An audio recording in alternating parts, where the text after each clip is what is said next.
할렐루야. 오늘 저는 두 번째 은혜라는 제목으로 여러분과 은혜를 나누겠습니다. 사람에게는 감정이 있죠. 이 감정은 하나님이 주신 것이고 아주 좋은 것입니다. 이 감정이 있기 때문에 우리의 삶이 더 풍요로워지는 것입니다. 우리가 기뻐할 일 있을 때 기뻐해야죠. 또 감사할 일 있으면 감사하고, 또 슬플 땐 슬퍼할 줄도 알아야 되는 것입니다. 사람이 감정을 느낄 수 없으면 너무나 건조한 인생이 되는 것입니다. 그런데 이 감정은 좋은 것이지만 우리의 신앙이 감정 위에 세워지면 안 되는 것입니다. 감정은 감정의 용도가 있는 것이에요. 우리의 믿음은 이 감정을 기반으로 세워지면 안 됩니다. 내가 지금 감정적으로 기쁘다고 하나님이 지금 나와 더 가까운 것도 아니고요. 내가 지금 너무 괴롭고 슬프다고 하나님이 멀리 있는 것도 아닙니다. 근데 불행하게도 이 감정이 우리의 신앙에 많은 영향을 주는 것입니다. 우리가 그것을 엘리야를 통해서 보게 됩니다. 엘리야는 열정적인 사람이에요. 굉장히 감정이 풍부한 사람이에요. 그래서 그 감정을 가지고 하나님을 열정적으로 잘 섬겼었어요. 그런데 그가 어느 날 이 감정이 무너지는 것을 경험합니다.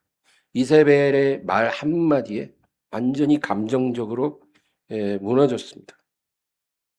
그는 위대한 승리를 거둔 직후에 그 여인의 말 한마디에 완전히 무너져서 광야로 도망친 것입니다. 그리고 하루 만에 모든 것을 다 포기하게 이릅니다. 열왕기상 19장 4절 보겠습니다. 자기 자신은 광야로 들어가 하룻길쯤 가서 한 로뎀나무 아래에 앉아서 자기가 죽기를 원하여 이르되 여호와여 넉넉하오니 지금 내 생명을 거두시옵소서. 나는 내 조상들보다 낫지 못하리이다 하고, 이 엘리야가요 이제 광야에 도망쳤어요. 딱 하루 가서 이제 포기합니다. 로뎀나무 아래 앉아 하나님께 구합니다. 넉넉하오니 지금 내 생명을 거두소서. 여기서 넉넉하다는 말은 여기까지가 저의 한계입니다. 이제 저는 버틸 수 없습니다. 이겁니다. 여러분, 우리도 그럴 때 있잖아요. 여기가 한계인 것 같아요.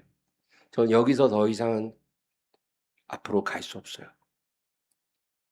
지금 이 자리에서 내 생명을 거두소서. 만약에 엘리야가 하나님을 믿지 않았다면 나무에 목을 매달았을 수도 있어요. 근데 엘리야는 하나님께서 자기 생명을 거둬주시기를 구했습니다. 단 하루도 더 살고 싶은 마음이 없는 거예요. 나는 내 조상들보다 낫지 못합니다. 이런 말을 한 것은 엘리야가 자기 자신에 대한 프라이드가 얼마나 강했는지를 보여줍니다. 엘리야는 자기가 특별한 사명을 받은 사람이라고 생각을 했어요. 그래서 자기에게는 그 사명을 감당한 어떤 특별한 믿음이 있다라고 그렇게 생각을 해왔었어요. 그런데 보니까 그게 아닌 거예요. 자기도 다른 사람들과 별반 다르지 않더라고요. 자기 이전에 살던 사람들, 선지자들과 조금도 다르지 않구나. 여러분, 사람이 다른 사람에게 실망하면 그거는 견딜 수 있습니다. 남편에게 실망하면 괴롭죠. 그러나 이겨낼 수 있어요. 부모, 형제, 자식들한테 실망해도 좀 괴롭지만 또 견뎌낼 수도 있어요. 근데 제일 힘든 게 자기 자신에게 완전히 실망할 때가 있다는 겁니다. 자기 자신에게 무너지면 그거는 정말 힘듭니다. 자기 자부심이 강한 사람일수록 너무나 힘들어요. 베드로가 그랬어요. 베드로는 항상 예수님 앞에서 제자들 가운데 있을 때 자기가 첫 번째 제자라고 스스로 믿었어요. 자기는 수제자라는 거. 모든 사람이 다 주를 버릴지라도 저는 결코 주님을 버리지 않겠습니다. 모든 사람이 다 어떤 상황에서 도망가도 저는 죽을지언정 그렇게 하지 않겠습니다. 이렇게 당당하게 말할 수 있었어요. 거짓말이 아니었어요. 그렇게 프라이드가 강했지만 그가 3번 부인했잖아요. 그리고 성경에 보면 밖에 나가서 심히 울었더라. 심히 물었어요. 그 왜 그래요? 자기 자신이 무너진 거예요. 자기 자신에게 너무 실망한 거예요. 잠언서 18장 14절 보겠습니다. 사람의 심령은 그의 병을 능히 이기려니와 심령이 상하면 그것을 누가 일으키겠느냐. 우리가 어떤 상황이 와도 어떤 병이 들든 사업적으로 파산을 하든 집안에 우환이 있든 우리의 심령이 굳세면 그것을 이겨낼 수 있습니다. 그런데 그 심령이 무너지면 그걸 어떻게 합니까? 하나님만이 그것을 일으킬 수 있죠. 하나님의 은혜만이 무너진 자기의 심령을 세울 수가 있는 것입니다. 우리는 의외로 약합니다. 작은 일 하나로, 작은 사건 하나로 무너지기도 합니다. 누구 말 한마디에 완전히 감정적으로 무너지고, 문제는 그게 신앙까지도 우리가 흔들리게 한다는 거예요. 하나님이 정말 계신가? 하나님이 정말 나를 사랑하고 계신가? 이런 의심까지 생긴다는 겁니다. 시편 42편 11절 보겠습니다. 내 영혼아 내가 어찌하여 낙심하며 어찌하여 내 속에서 불안해하는가? 너는 하나님께 소망을 두라. 나는 그가 나타나 도우심으로 말미암아 내 하나님을 여전히 찬송하리로다. 이 시편 기자는요, 지금 완전히 무너진 상태예요. 감정적으로 무너지고 또 신앙도 지금 굉장히 흔들리고 있어요. 근데 그가 지금 자기 영혼에게 선포하고 있어요. 다른 사람에게 말하는 게 아니에요. 자기 영혼에게 선포하는, 내 영혼아 너는 어찌하여 낙심하고 어찌하여 내 속에서 불안해하느냐. 너는 하나님께 소망을 두라. 너의 소망은 하나님께 있지 사람에게 있지 않다. 그러니까 너는 낙심하고 불안해하지 말고 하나님께 소망을 둬야 돼. 자기가 자기 영혼에게 그렇게 선포하는 거예요. 그렇게 할 때 나는 하나님을 찬송하게 되리로다. 그렇게 고백합니다. 여러분, 너무 힘들 때 이 시편 42편 11절 말씀처럼 그렇게 고백해 보세요. 말씀의 능력을 체험하려면 그 말씀 한 구절, 내게 싹 박히는 말씀 한 구절을 한 30번 정도 고백하세요. 한 30번 고백하면 그 말씀이 아니에요. 그냥 하나님의 능력이에요. 생명이에요. 그래서 그 말씀의 능력이 나타나는 것을 경험할 거예요. 그래서 우리가 성경을 부지런히 읽고 내 안에 들어오는 말씀을 따로 이렇게 킵해놔야 돼요. 그리고 기도할 때 그 말씀 구절을 사용하세요. 그냥 하면 우리가 기도 오래 하기 힘들잖아요. 그 말씀을 30번 정도 고백해 보세요. 그 말씀이 내 안에 완전히 들어올 때까지 계속. 그러면 그 말씀이 생명이 되고 능력이 돼서 역사하기 시작하는 거예요. 정말이에요. 그거 한번 체험하면 그 맛을 우리가 못 떠나요. 그래서 우리가 그 믿음으로 그때 믿음이 자라기 시작하는 거예요. 예. 사람이 후회하는 것과 회개하는 것은 비슷해 보이지만 다릅니다. 어떤 문제가 있을 때, 어떤 나의 실수가 있고 죄가 있을 때 우리가 슬퍼하잖아요. 예. 그런데 후회도 회개도 슬퍼하기 때문에 비슷해 보이지만 완전히 다릅니다. 후회라는 것은 내가 딱 중심에 있을 때, 내가 중심에 있어요. 그래서 내가 어떤 실수를 저지르고 어떤 결과가 좋지 않을 때 그것을 슬퍼하는 게 후회입니다. 내가 왜 그런 결정을 했을까? 내가 왜 이 사람과 결혼했을까? 내가 왜 이 사업을 시작했을까? 내가 왜 이 집을 샀을까? 내가 왜 이 집을 팔았을까? 내가 왜 우리 아들을, 우리 딸을 이 학교에 보냈을까? 뭐 이런 우리 인생의 수많은 중요한 결정을 우리가 잘못했다고 느낄 때 우리가 슬퍼하잖아요. 그 결과를 보고. 그게 후회예요. 근데 이 후회는 하나님을 모르는 사람들, 하나님을 아는 사람도 다 하거든요. 후회는 사람을 못 바꿉니다. 후회를 1000번 해도 사람은 안 변해요. 사울왕은 일평생 후회만 하다가 삶을 비참하게 마친 사람입니다. 그는 하나님께 아주 결정적인 불순종을 2번 했어요. 그리고 성경을 보면 그 결정을, 그 행동을 후회했어요. 후회했지만 변한 건 없어요. 여전히 사울은 그대로였어요. 그가 다윗을 죽이려고 했잖아요. 그렇게 다윗만 죽이려고 그렇게 그냥 도시락 싸가지고 다니면서 다윗을 죽이려고 했어요. 그런데 오히려 다윗으로부터 2번이나 살려줌을 받았어요. 그때 후회했어요. 울면서 다윗아, 내가 미안하다, 내가 잘못했다.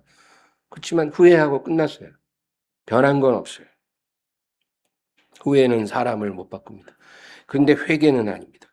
회개는 자기가 아니라 하나님이 중심에 있는 거예요. 내가 어떤 실수를 했다, 무슨 결정을 잘못했다가 아니라 내가 하나님 앞에 잘못됐다는 거예요. 내가 하나님의 마음을 근심하게 하고 하나님의 영광을 가린 죄, 그것을 슬퍼하는 거예요. 하나님을 슬프시게 한 것을 슬퍼하는 거예요. 이게 회개입니다. 회개는 사람을 변하게 합니다. 만약에 어떤 사람이 신앙생활을 그렇게 많이 오래 했는데 변하지 않는다면 그는 진정으로 회개한 적이 없기 때문이에요. 그냥 후회를 한 거예요. 회개를 하지 않았어요. 회개를 하면 사람은 반드시 변합니다. 시편 51편 3절 4절입니다.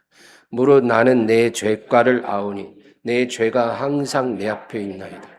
내가 주께만 범죄하여 주의 목전에 악을 행하였사오니 주께서 말씀하실 때에 의로우시다 하고 주께서 심판하실 때에 순전하시다 하리이다. 다윗이 하나님께 큰 죄를 범하고 나서 뭐라고 고백하냐면 무릇 나는 내 죄과를 아오니 내 죄가 항상 내 앞에 있나이다. 일단은 회개를 하려면 내 죄가 무엇인지를 정확히 알아야 돼요. 여기서부터 안 되면 뭐 회개는 불가능하죠. 그 다음에 중요한 게 그 다음 절이에요. 내가 주께만 범죄하여 주의 목전에 악을 행하였사오니 주께서 말씀하실 때 의로우시다 하고 주께서 심판하실 때 순전하시다 하리라. 그러니까 내가 나에게 죄를 지은 게 아니라 주께 죄를 범했다는 거예요. 내가 주께 범죄하고 주의 목전에 악을 행했기 때문에 주님이 의로우시다고 하기 전엔 나는 의로울 수 없어요. 주님이 나를 순전하시다 해주시기 전에는 나는 순전해질 수 없어요. 이 고백이에요. 이것이 회개하는 자의 마음이어야 합니다. 그래서 여러분, 우리를 판단하면 안 되죠. 나도 나를 판단하지 않아. 오직 나를 판단하실 일은 주시니라. 그러니까 우리 하나님이 우리를 정죄하시면 우리는 회개해야 돼요. 하나님이 의롭다, 순전하다 하면 우리는 의로워지고 순전해진 거예요. 하나님은 정말 정직하게 자기 죄를 슬퍼하고 하나님께 회개하는 사람을 용서해 주시고 의롭다 해 주시는 것입니다. 그 다음 밑에 6절을 또 봅니다. 보소서 주께서는 중심이 진실함을 원하시오니 내게 지혜를 은밀히 가르치시리이다. 회개란 하나님이 원하시는 게 무엇인지를 아는 것입니다. 하나님이 원하는 게 무엇인가? 하나님이 원하는 것은 행위 완전한 사람이 아니라 중심이 진실한 것을 원하십니다. 우리가 다 죄인이잖아요. 중심이 진실한 사람을 하나님이 기뻐하시고 그것을 우리에게 가르쳐 주시리라. 그 밑에 17절 보겠습니다. 하나님께서 구하시는 제사는 상한 심령이라. 하나님이여 상하고 통회하는 마음을 주께서 멸시하지 아니하시리. 이 중심의 진실함을 원하시는데 그게 뭐냐? 상한 심령이라는 거예요. 우리 마음에 진실함이 있다면 그게 바로 우리의 죄를 바라보고 상한 심령으로 하나님께 나아가는 거예요. 다른 사람의 죄 때문에 우리가 마음이 상하는 게 아니에요. 여러분, 다른 사람의 죄를 보며, 세상의 죄를 보며 마음이 상할 수 있지만 그게 아니고 내 죄를 보며 마음이 상하는 사람. 그게 바로 상한 심령입니다. 하나님은 이런 제사를 원하시는 거예요. 네. 똑같이 교회를 다니고 똑같이 예배를 드려도 자기가 저지른 실수를 후회하며 사는 사람이 있고요. 하나님의 마음을 근심케 한 죄를 회개하며 슬퍼하는 사람도 있어요. 정말 영적으로 성장하는 사람, 열매 맺는 사람, 성령의 열매를 맺는 사람은 후회가 아니라 회개예요. 회개하는 사람은 성장하고 열매 맺어요. 그러나 후회만 하면 변화되지 않습니다. 오늘날 많은 신자들이 다른 사람의 신앙에 감동을 많이 받아요. 간증도 필요해요.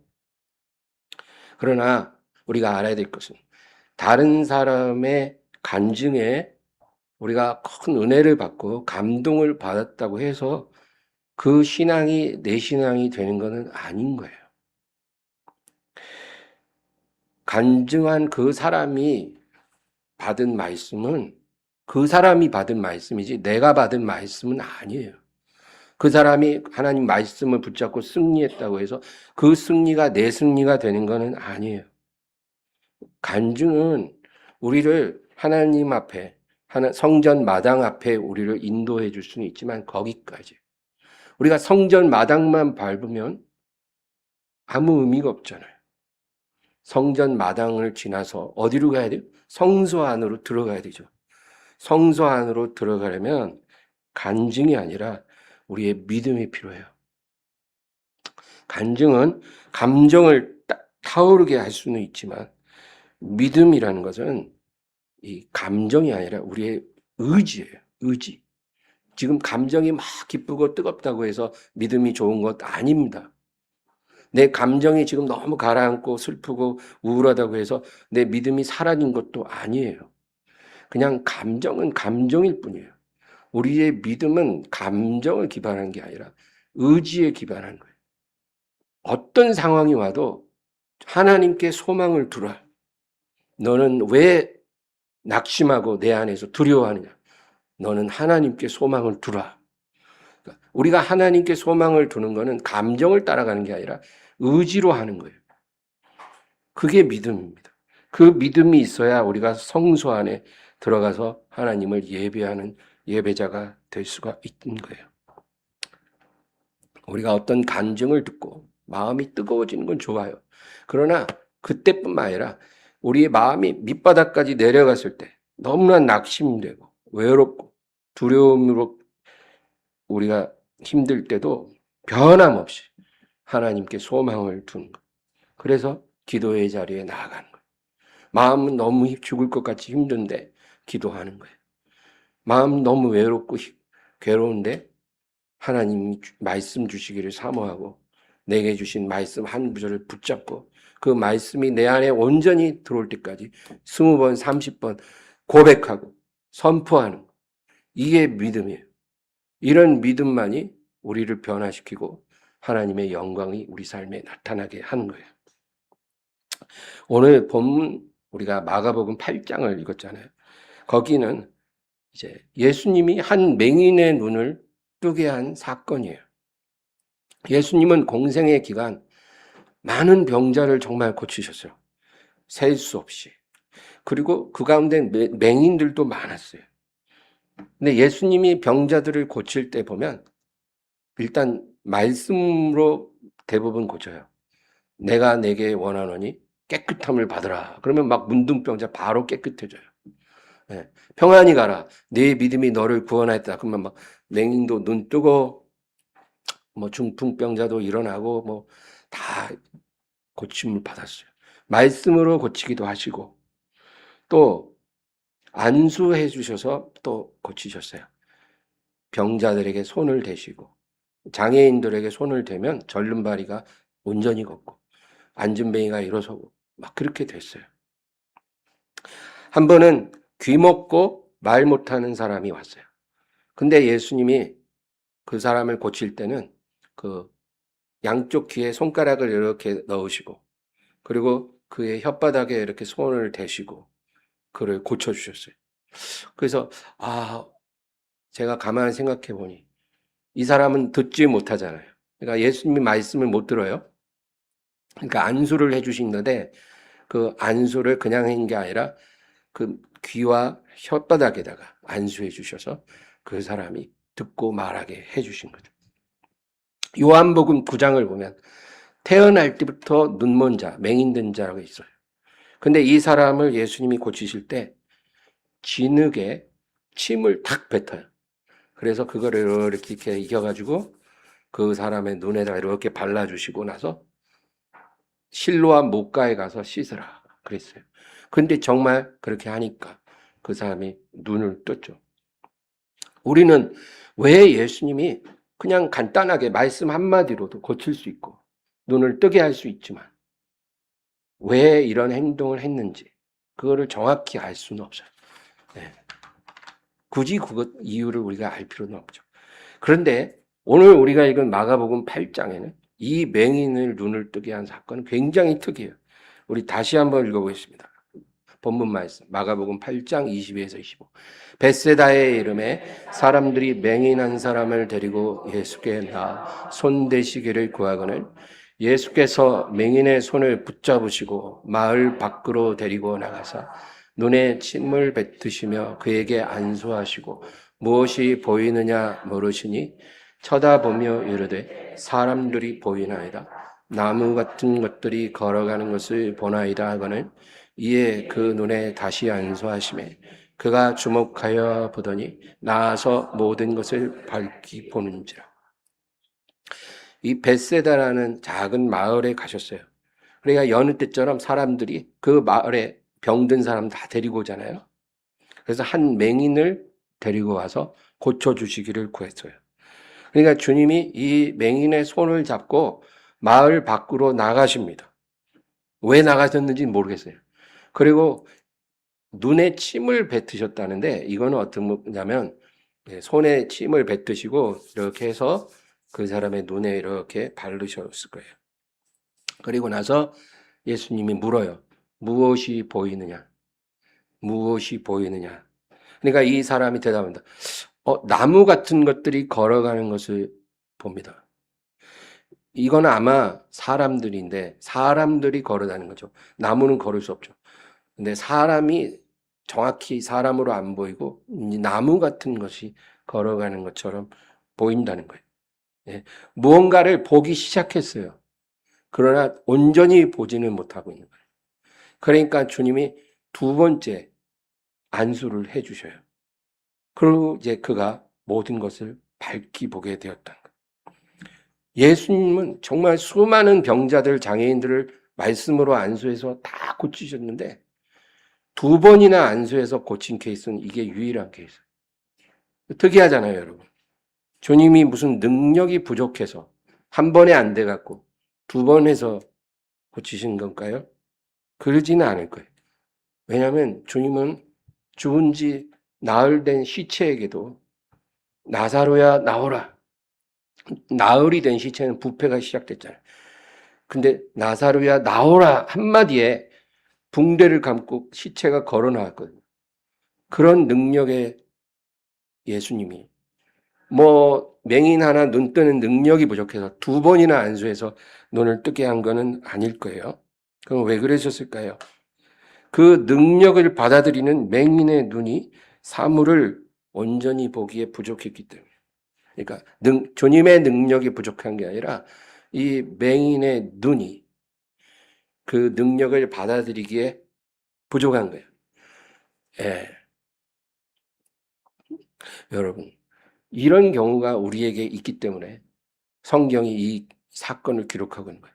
믿긴 믿는데, 믿기는 믿어요. 온전히 믿지를 못해요. 보기는 보는데 온전히 보지는 못해요. 하나님의 진리를 알기는 아는데 온전히 알지 못해요. 이게 우리의 상태고 또 이 맹인의 상태였던 거예요. 그러니까 주님이 두 번째 안수하실 때 눈이 온전히 밝아져서 모든 것을 보게 되었다는 거죠. 여러분, 그래서 오늘 제가 나누고 싶은 게, 우리가 하나님의 은혜를 받았더라도 거기에 안주하고 만족하고 또 그냥 지금까지 받은 것만 해도 감사하고 이렇게 그러면 안 되고 더 큰 은혜를 사모해야 하는 거예요. 더 큰 은혜. 하나님이 더 큰 은혜를 주기를 원하는 거예요. 우리가 보기는 보는데 온전히 못 보니까 더 큰 은혜를 주셔서 온전히 보게 하시고, 믿기는 믿는데 온전히 안 믿으니까 더 큰 은혜로 더 큰 믿음을 주기를 원하시는 것입니다. 야고보서 4장 5절에서 6절 보겠습니다. 너희는 하나님이 우리 속에 거하게 하신 성령이 시기하기까지 사모한다 하신 말씀을 헛된 줄로 생각하느냐. 그러나 더욱 큰 은혜를 주시나니 그러므로 일루스되 하나님이 교만한 자를 물리치시고 겸손한 자에게 은혜를 주신다 하였느니라. 하나님이 우리 속에 거하게 하신 성령이 시기하기까지 사모한다는 거예요. 왜 그러실까요? 성령님이 우리 안에 계신데요, 온전히 만족스럽지 않으시다는 거예요. 성령께서 뭔가 부족한 게 있는 거예요. 시기하기까지 사모하는 게 있으시다는 거예요. 그게 뭘까요? 우리가 하나님이 주시는 은혜를 온전히 못 받고 있어요. 네, 여러분, 지금 우리가 하나님 믿고 성령 안에서 살지만 우리가 지금 누리고 있는 은혜가 온전한 거라고 생각하세요? 하나님이 주시려고 했던 모든 은혜라고 생각하세요? 아니라는 거예요. 정말 지금 우리가 누리고 있는 거는 마치 거대한 바다 해변가에 서서 발목 앞에 오는 물 적시고 있는 것과 똑같은 거예요. 온전한 은혜를 우리가 누리질 못하니까 성령이 시기하기까지 사모하고 계세요. 성령님이 굉장히 만족스럽지 못하시다는 거예요. 그래서 하나님이 더욱 큰 은혜를 너희에게 주시나니 그러므로 일렀으되 교만한 자는 물리치고 겸손한 자에게 은혜를 주시리라. 하나님이 모든 사람에게 더 큰 은혜를 주시는 게 아니고 교만한 자는 물리치신다는 거예요. 아, 나는 뭐 온전히 못 봐도 상관없어. 그냥 지금 이대로면 돼. 우리가 이런 마음을 갖고 있다면, 우리의 지금 영적인 수준, 하나님이 주시는 은혜 분량에 만족하고 더 이상 구하지 않고 있다면, 그게 교만이에요, 여러분. 하나님이 더 주고 싶은데, 이 정도면 됐거든요. 돈이나 좀 더 주세요. 이런 식이면 그게 교만이에요. 하나님이 주고 싶은 거, 시기하기까지 사모하는 거는 원치 않고, 하나님이 원치 않는 것, 하나님이 주려고 하지 않는 것들, 하나님이 우리에게 계획하지 않은 것들, 자꾸 집착하는 것. 그런 게 영적인 교만이거든요. 이런 사람은 더욱 큰 은혜를 못 받아요. 겸손한 사람은 하나님의 마음을 가지고 시기하시고 사모하시는 성령님의 마음을 깨닫고 그것을 갈망하는 사람이 그게 겸손이에요. 뭐 어깨에 막 힘주고 그러면 교만이고 막 이렇게 움츠리면 겸손하고 이런 게 아니에요. 마태복음 20장을 보면 그 재밌는 사건들이 나와요. 야고보와 요한이 있잖아요. 예수님 제자. 그 두 제자가 그 엄마가 있어요. 엄마가 두 아들을 딱 데리고 예수님께 와서 이제 부탁을 해요. 마태복음 20장 20절 21절. 그때 세베대 아들의 어머니가 그 아들들을 데리고 예수께 와서 절하며 무엇을 구하니? 예수께서 이르시되 무엇을 원하냐? 이르되 나의 이 두 아들을 주의 나라에서 하나는 주의 우편에 하나는 주의 좌편에 앉게 하소서. 예수님이 그들이 오니 딱 물으시는 게 무엇을 원하냐? 항상 주님은 이렇게 물으시죠. 그들이 원하는 걸 알지만 먼저 물으셔요. 무엇을 원하니? 그러니까 그 엄마가 정말 자식 사랑을, 온전한 사랑에 두려움이 없다고 자식들을 너무 사랑해서 체면불구하고 그냥 당돌하게 부탁합니다. 이 두 아들 주님의 오른편 왼편에 앉게 하소서. 주님의 나라를 얻으셨을 때 내 두 아들을 그렇게 해주소서. 근데 그것은 주님이 주려고 했던 게 아니었다는 거예요. 주님이 우리에게 주려고 하시지 않는 것을 구하고 있는 거예요. 22절 23절 보죠. 예수께서 대답하여 이르시되 너희는 너희가 구하는 것을 알지 못하는도다. 내가 마시려는 잔을 너희가 마실 수 있느냐? 그들이 말하되 할 수 있나이다. 이르시되 너희가 과연 내 잔을 마시려니와 내 좌우편에 있는 것은 내가 주는 것이 아니야. 내 아버지께서 누구를 위하여 예비하셨든지 그들이 얻을 것이니라. 그래서 결국 어떻게 됐어요? 거절하셨어요. 거절도 응답이에요. 그리고 그 사건이 있은 직후에 이제 예수님이 제자들과 여리고를 떠나 예루살렘으로 가는 거예요. 그런데 또 다른 두 사람이 예수님께 무엇을 구하는 거예요. 성경을 보면 한 사건만 보지 말고 전체의 앞뒤 맥락을 다 볼 줄 알아야 돼요. 그래서 이 같은 장, 마태복음 20장 이 사건 이후에 또 어떤 사건이 일어났냐면 30절, 31절. 맹인 두 사람이 길가에 앉았다가 예수께서 지나가신다함을 듣고 소리질러 이르되 주여 우리를 불쌍히 여기소서. 다윗의 자손이 아니요 무리가 꾸짖어 잠잠하라되 더욱 소리질러 이르되 주여 우리를 불쌍히 여기소서. 다윗의 자손이여 하는지라. 이 맹인 두 사람 중에 하나는 소경거지 바디메오예요. 다른 복음서에는 바디메오 얘기만 하고 이 마태복음은 두 맹인이라고 그래요. 그러니까 원래는 두 맹인인데 이 바디메오가 아주 주도적이고 눈에 띄는 사람이었기 때문에 그렇게 복음서마다 기록이 조금 다른 거죠. 그래서 이 맹인 거지 두 사람이 길가에 앉았어요. 거지니까 예수님을 향해 막 소리를 지르. 우리를 불쌍히 여기소서. 32절에서 34절. 예수께서 머물러 서서 그들을 불러 이르시되 너희에게 무엇을 하여 주기를 원하냐? 이르되 주여 우리의 눈뜨기를 원하나이다. 예수께서 불쌍히 여기사 그들의 눈을 만지시니 곧 보게 되어 그들이 예수를 따르니라. 방금 전에 야고보와 요한이 와서 주님께 구할 때 무엇을 원하느냐 그랬잖아요. 그리고 그들이 구하는 것을 거절하셨어요. 근데 이 두 맹인이 주님 앞에 소리를 지르니까 주님 똑같이 또 물으세요. 무엇을 원하냐? 그러니까 주여 우리의 눈뜨기를 원합니다. 예수님이 즉시로 그들을 만지사 그들이 눈을 뜨고 예수님을 따랐다는 거예요. 우리가 구하는 것이 주님의 마음과 맞으면 주님이 주십니다. 반드시 주십니다. 그러니까 안 주실 때 너무 서운해하지 마세요. 주님이 안 주시는 게 우리에게 이익이에요. 주님은 우리에게 항상 좋은 거를 주려고 준비하거든요. 근데 우리가 나쁜 거를 구하니까 안 주시는 거니까 그게 우리에게 유익이고 우리가 주님의 마음을 따라 구하면 반드시 주셔요. 즉시로 주기도 하고 때가 되면 주기도 하셔요. 여러분 주님의 뜻을 따라 구하면 받으실 줄 믿으시기 바랍니다. 그런데 여기서 이 두 맹인은 똑같이 야고보와 요한처럼 무언가를 간절히 구했어요. 보기를 원합니다. 눈뜨기를 원합니다. 근데 주님이 원하시는 거예요. 너희가 눈뜨기를 원하냐? 그래, 나도 원하나. 깨끗함을 받으라고 만져주시고 눈을 떴어요.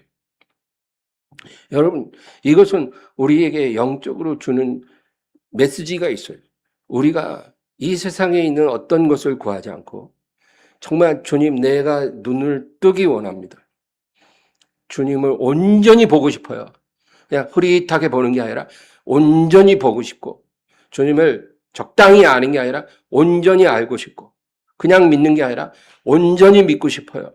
하나님을 기쁘시게 하는 삶을 살고 싶어요. 내게 그런 믿음 주시고, 깨달음 주시고, 은혜 주시고, 성령 주세요. 정말 저는 그걸 원해요. 우리가 이렇게 구하면 하나님이 그거를 주십니다. 오늘 이 본문 우리가 마가복음 8장의 맹인 주님이 눈을 뜨게 할 때 두 번째 안수할 때 온전히 봤잖아요. 우리도 더욱 큰 은혜 사모하기를 바랍니다. 지금 받은 은혜도 감사하지만 더 큰 은혜 주시기를 갈망하고 그 은혜를 통해서 주님을 온전히 보게 되기를 주의 이름으로 축원합니다. 하나님 아버지 감사합니다. 오늘 말씀 기억하게 하시고 주여 우리도 영적으로 맹인과 같음을 우리가 깨닫게 하사 간절함으로 주님께 부르짖게 하시고 무엇을 원하느냐 주여 눈뜨기를 원합니다. 우리에게도 이러한 은혜를 허락해 주시옵소서. 주님을 보게 하시고 주님을 온전히 알아서 주님과 동행하는 에녹과 같은 사람, 노아와 같은 사람, 아브라함과 같은 사람 되게 하여 주시옵소서. 예수님의 이름으로 기도합니다. 아멘. 찬양 부를